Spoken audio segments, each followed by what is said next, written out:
الحمد لله نحمده ونستعينه ونستغفره ونؤمن به ونتوكل عليه ونعوذ بالله من شرور أنفسنا ومن سيئات أعمالنا من يهده الله فلا مضل له ومن يضلله فلا هادي له ونشهد أن لا إله إلا الله وحده لا شريك له ونشهد أن سيدنا ومولانا وحبيبنا محمدا عبده ورسوله الحمد لله وكفى والصلاة والسلام على رسوله المصطفى وعلى عباده الذين ارتضى ومن بهداهم اهتدى وبآثار أهل المدينة اكتفى أعوذ بالله من الشيطان الرجيم بسم الله الرحمن الرحيم الذين كفروا وصدوا عن سبيل الله أضل أعمالهم والذين آمنوا وعملوا الصالحات وآمنوا بما نزل على محمد وهو الحق من ربهم كفر عنهم سيئاتهم وأصلح بالهم ذلك بأن الذين كفروا اتبعوا الباطل وأن الذين آمنوا اتبعوا الحق من ربهم كذلك يضرب الله للناس أمثالهم صدق اللہ العظیم۔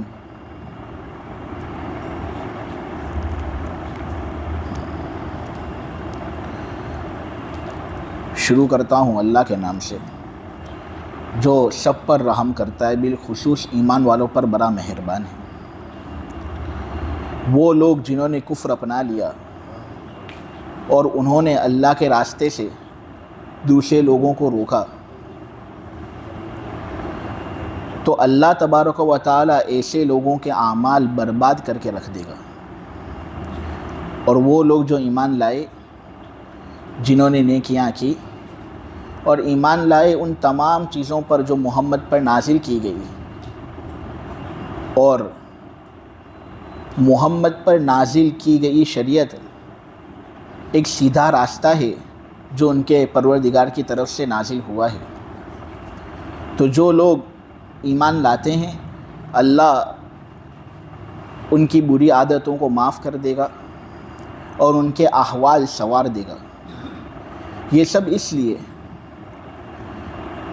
یعنی کافروں کے اعمال جو برباد کیے جائیں گے اور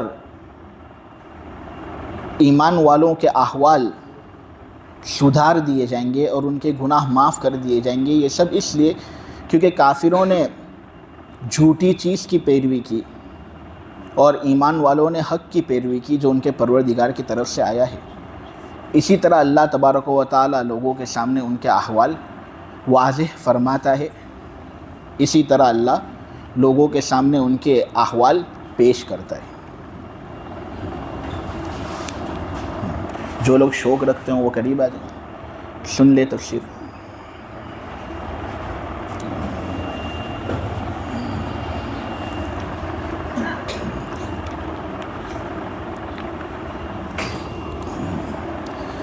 آج اللہ تبارک و تعالیٰ کے فضل و کرم سے سورہ محمد کی تفسیر شروع ہوئی، اور یہ تفسیر کا سلسلہ آج یا کل سے شروع نہیں ہوا، 3-4 سال ہو گئے، اور تب سے یہ تفسیر کا سلسلہ الحمدللہ شروع ہے۔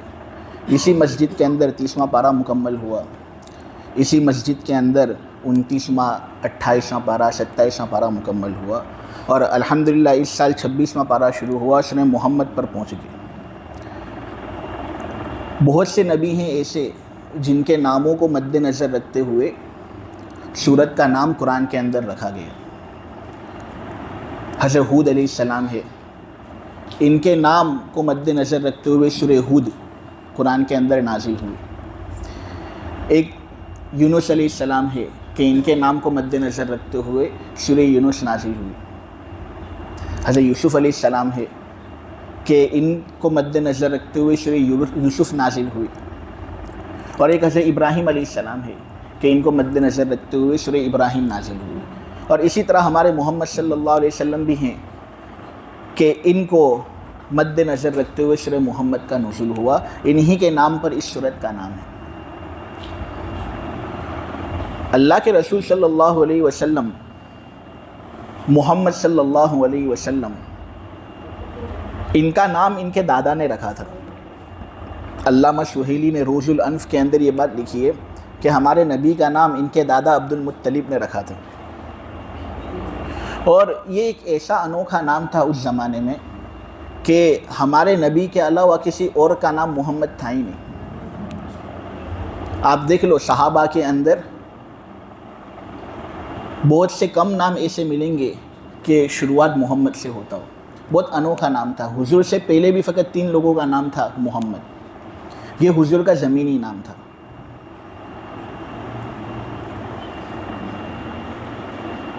اس کا معنی ہوتا ہے وہ شخص جس کی تعریف انسان بھی کرتے ہیں اور جس کی تعریف جنات بھی کرتے ہیں.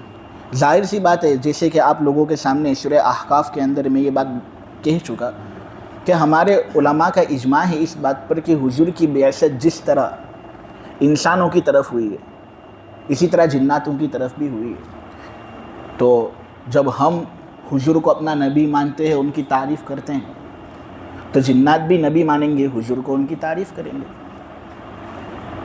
قرۃ العینین بأدلۃ ارسال النبی الی الثقلین، یہ ایک کتاب ہے جس کو شیخ عبداللہ ابن محمد صدیق گھماری نے لکھا ہے.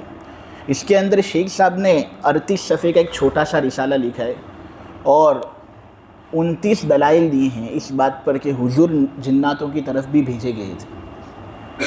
38 صحابہ کے نام جو جنات تھے وہ لکھے گئے. جیسے ایک عمرو ابن جابر، یہ ایک جنی صحابی تھے. ان کا واقعہ میں آپ لوگوں کے سامنے سورہ احقاف میں بیان کر چکا. ایک تھے سرق، یہ بھی ایک جنی صحابی تھے. ان کا بھی تذکرہ میں آپ لوگوں کے سامنے سورہ احقاف میں کر چکا. تو جنی صحابہ بہت تھے. 38 صحابہ کا نام انہوں نے اپنی کتاب کے اندر بیان کیا ہے. اور پھر 3 ایسی حدیث بھی ذکر کی ہیں انہوں نے جو جناتوں نے ہم تک پہنچے. تو حضور چونکہ جناتوں کی طرف بھی بھیجے گئے تھے اور انسانوں کی طرف بھی بھیجے گئے تھے. انسان جس طرح حضور کی تعریف کرتے ہیں اسی طرح جنات بھی کرتے ہیں.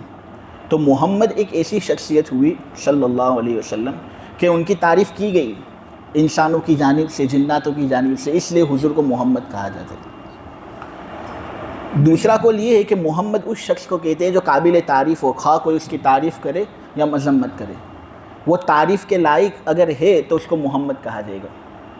حضور کو اسی لیے محمد کہا جاتا ہے.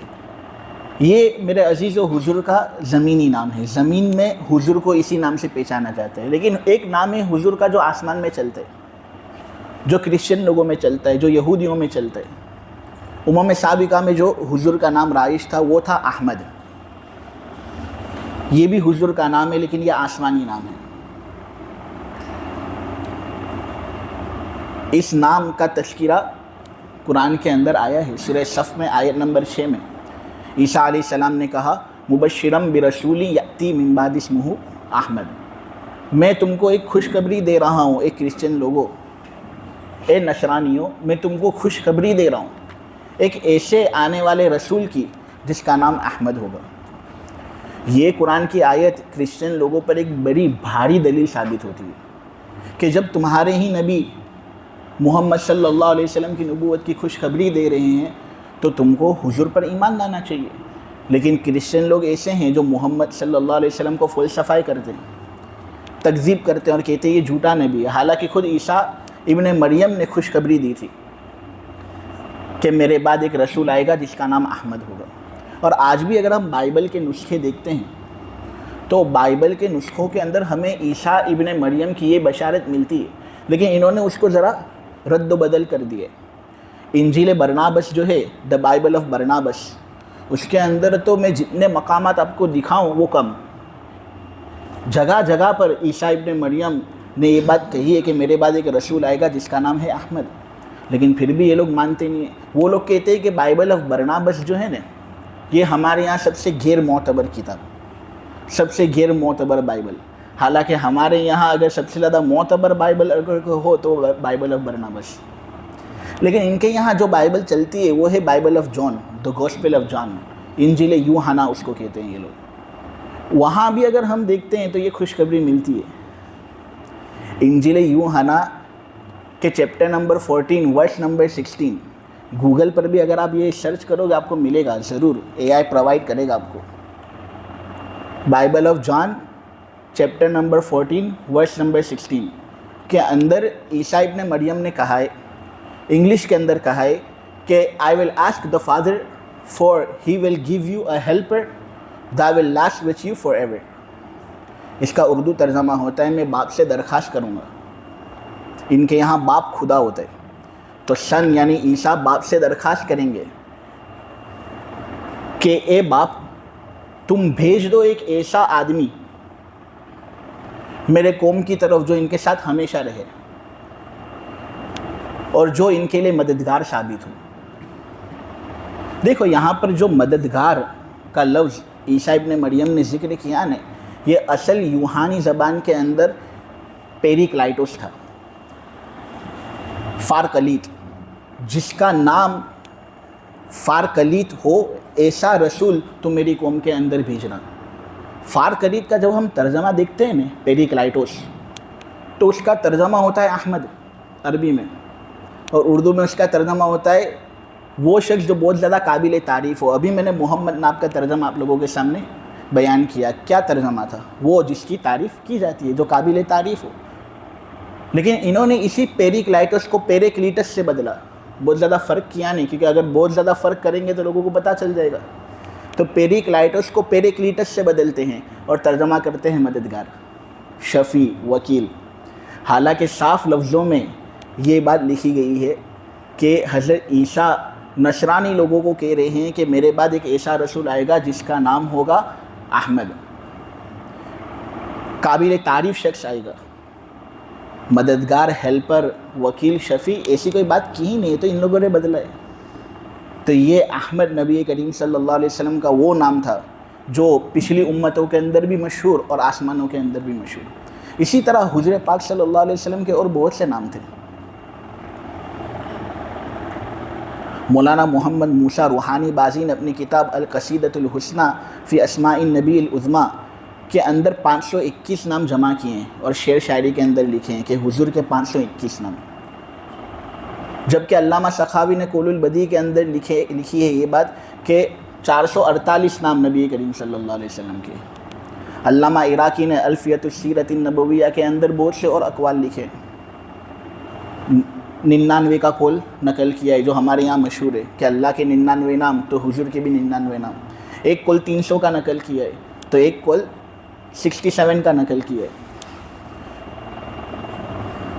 لیکن صحیح حدیث سے اگر ہم حضور کے نام دیکھتے ہیں تو فقط 5 نام ملتے ہیں۔ بخاری کی جو حدیث ہے، حضور نے کہا ہے کہ میرا نام محمد ہے، میرا نام احمد ہے۔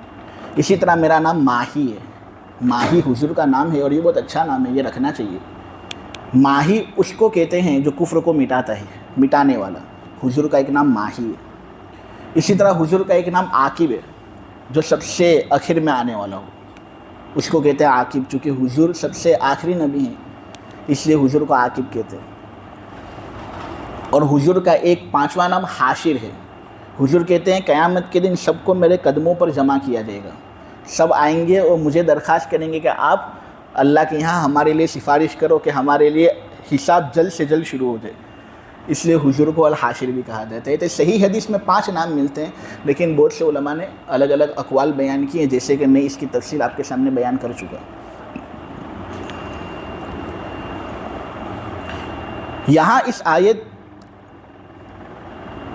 جو آپ کے سامنے پڑھی گئی سورہ محمد کی آیت نمبر 2، اس میں محمد کا نام ہے، اسی لیے اس سورت کا نام محمد رکھا گیا۔ یہ سورت مدنی ہے، یعنی ہجرت کے بعد نازل ہوئی، بعد میں جا کر یہ سورت نازل ہوئی۔ بہت سے لوگ یہ کہتے ہیں کہ سورہ حدید کے بعد اس کا نزول ہوا، مفسرین یہ بھی کہتے ہیں کہ جنگ بدر کے بعد اس سورت کا نزول ہوا، جب کافر لوگ بہت زیادہ اچھل رہے تھے، جیسے کہ ان کی عادت ہے ہی زیادہ اچھلنے کی، کچھ معاملہ نہیں ہوگا پھر بھی زیادہ اچھلیں گے۔ تو وہاں مسلمانوں نے ان کی طاقت کو زیر زبر کر دیا تھا، نیست و نابود کر دیا تھا، اکھاڑ کر ان کو پھینک دیا تھا 313 نے۔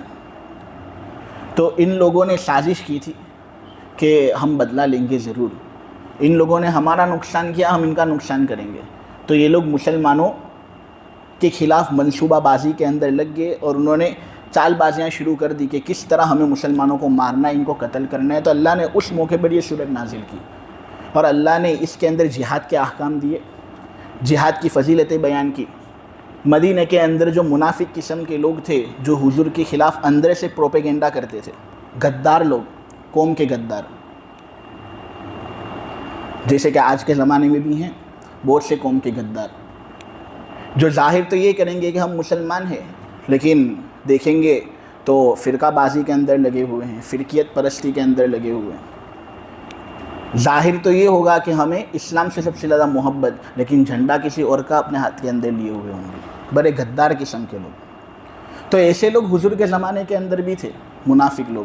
تو جب جہاد کا حکم ان کے سامنے آتا تھا تو یہ لوگ جہاد سے بھاگنے کی سازشیں ڈھونڈتے تھے، کس طرح ہم جہاد میں شریک نہ ہوں، بہانے بازی کے اندر لگ جاتے تھے۔ تو ان کی مذمت اس صورت میں بیان ہوئی ہے، اور اس صورت کے اندر کچھ جنت کا تذکرہ بھی ہوا ہے، بہت اچھا تذکرہ ہوا ہے۔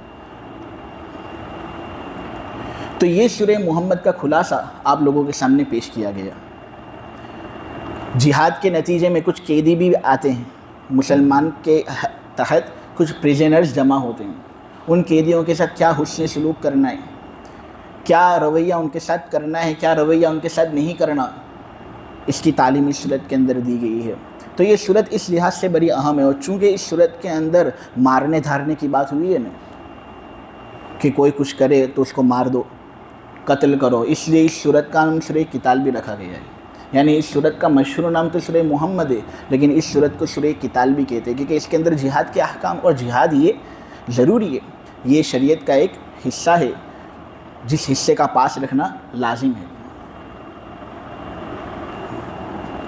اس صورت کے اندر میرے عزیزو 4 رکوع ہیں، اور آیتیں اس صورت کے اندر ہے 38۔ اس صورت کے اندر الفاظ کی تعداد تقریباً 558 ہے، ورڈز اس صورت کے اندر تقریباً 558 ہے، اور حروف اور لیٹرز اس صورت کے اندر ہے تقریباً 2475۔ یہ تو اللہ تبارک و تعالیٰ کا فضل ہے، اور وہ ہم پر بہت احسان کرتے ہیں، اگرچہ ہم اس کا شکر ادا نہیں کرتے جس طرح اس کے شکر ادا کرنے کا حق ہے، لیکن اللہ ہم پر ہر وقت، ہر لمحہ بہت زیادہ احسان کرتا ہے۔ ہم اس صورت کا ایک لفظ پڑھتے ہیں، ایک حرف پڑھتے ہیں، تو بدلے کے اندر ہم کو 10 نیکیاں ملتی ہیں۔ میرے عزیزو، یہ مختصر صورت 4 رکوع پر مشتمل ہے۔